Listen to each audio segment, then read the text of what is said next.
अस्सलाम वालेकुम। Daily jobs update में हम आज फिर से हाजिर हैं। कोयटा की जॉब से नमल कोयटा कैंपस, कोयटा फाटक के करीब इनका लोकेशन है। टेलीफोन नंबर भी दूंगा, नोट कर ले कौन कौन सी जॉब्स है और अप्लाई करने का तरीका भी बताता हूं। तफसील में जाने से पहले अगर आप चैनल पर नए हैं और जॉब की तलाश में है तो चैनल को भी सब्सक्राइब कर ले ताकि हमारी जॉब्स इंफॉर्मेशन आपको डेली बेस पे मिलते रहे। लाइब्रेरी असिस्टेंट, क्वालिफ़िकेशन ग्रेजुएट होना चाहिए और 2 साल आपका एक्सपीरियंस होना लाजमी है।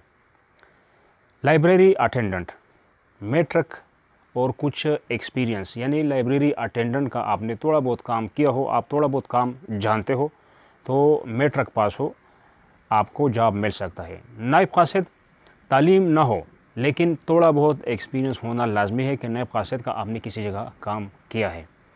अब अप्लाई करने का तरीका, एक्सपीरियंस सर्टिफिकेट, जहाँ पर आपने थोड़ा बहुत काम किया वहाँ से आप सर्टिफिकेट हासिल करें।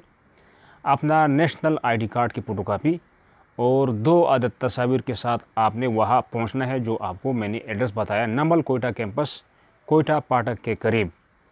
टेलीफोन नंबर भी नोट कर लें, अगर आपने उनसे कुछ सवाल करना है, कुछ पूछना है, उससे जाने से पहले या पहुँचने से पहले आपको एड्रेस का सही जगह नहीं मिला तो टेलीफोन नंबर ले लें और उनसे रब्ता कर लें। 08182702112 ये इनका नंबर है। 25 जुलाई आखिरी डेट है, 25 जुलाई से पहले पहले आप अप्लाई कर सकते हैं। तो ये थी आज की हमारी अपडेट। नेक्स्ट अपडेट के लिए खुदा हाफिज़।